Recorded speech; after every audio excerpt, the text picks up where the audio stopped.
Hello बच्चों, तो आज की इकाई में हम लोग पढ़ेंगे प्रकृति कक्षा 5 भोज्य पदार्थों का संरक्षण इकाई 8। बच्चों, आज हम जानेंगे कि भोज्य पदार्थ यानी खाने योग्य चीज़ों को हम कैसे संरक्षित यानी इस प्रकार रख सकते हैं, क्या करें कि वो ज़्यादा दिन तक उपयोग में आ सके, उनको सुरक्षित कैसे कर सकते हैं।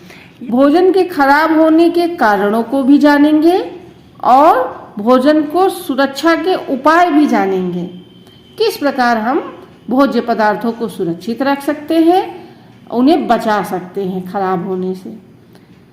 तो बच्चों, हमारे स्वास्थ्य की दृष्टि से जो खाना होता है तो बच्चों, जो भोजन होता है वो खराब होता है सूक्ष्म जीवों की वजह से। जैसे ही हम खाना बना के रखते हैं तो उसमें क्या होता है, जो वातावरण के जीव हैं सूक्ष्म नुकसानदायक, वो उस भोजन को खराब कर देते हैं। तो उनसे बचाने के लिए क्या करना चाहिए, भोजन को ढककर रखना चाहिए।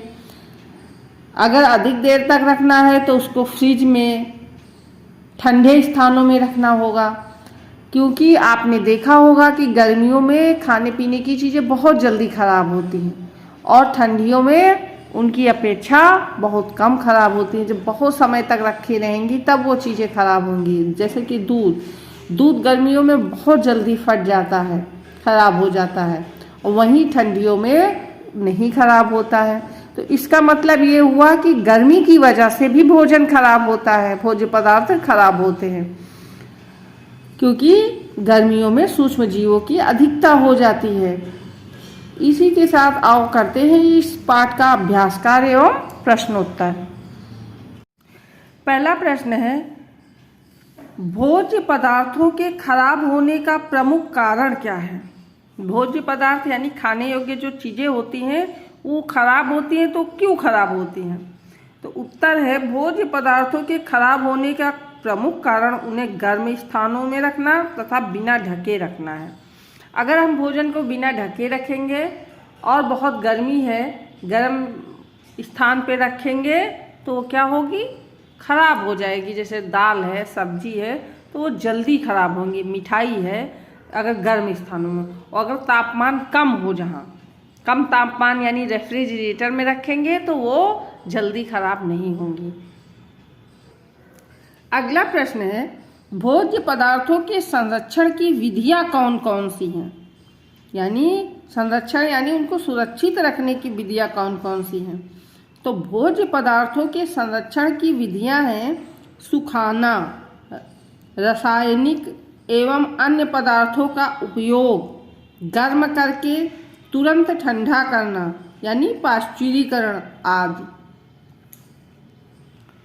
तो बच्चों, ये जो सुखाना है, इस विधि का प्रयोग हम अनाजों के लिए ज़्यादातर करते हैं। गेहूं है, चावल है, दालें हैं और अन्य अनाज हैं, उनको क्या करते हैं, धूप में कस के सुखा लिया जाता है। जब वो अच्छी तरह से सूख जाते हैं तो उनके अंदर की नमी समाप्त हो जाती है, जिसके कारण वो अधिक दिनों तक नहीं खराब होते हैं।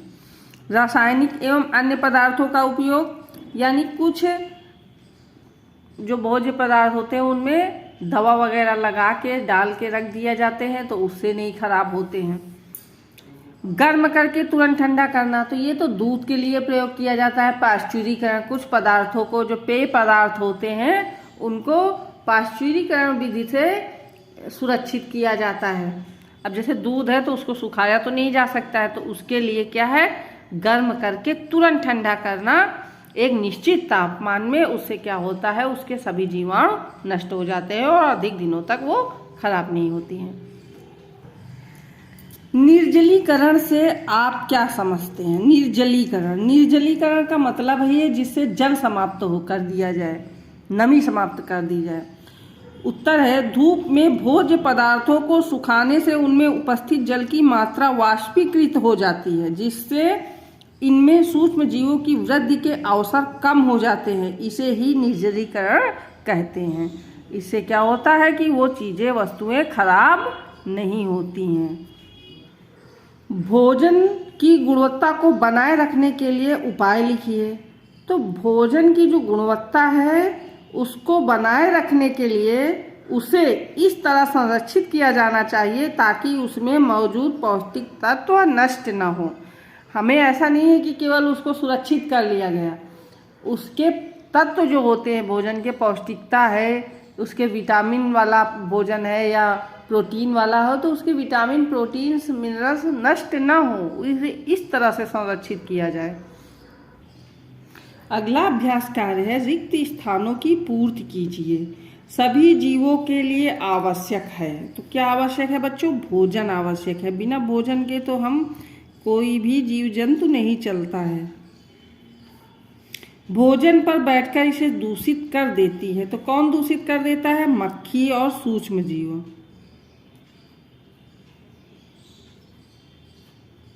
कर इसे दूषित कर देती। दूध को संरक्षित करते हैं किससे? पाश्चुरीकरण से।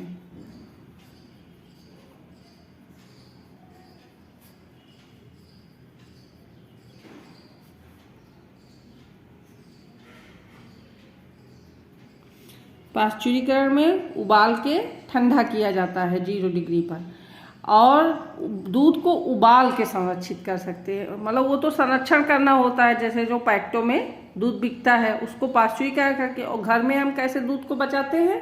उबाल के रखते हैं। सब्जियों को काटने से पहले धोना चाहिए।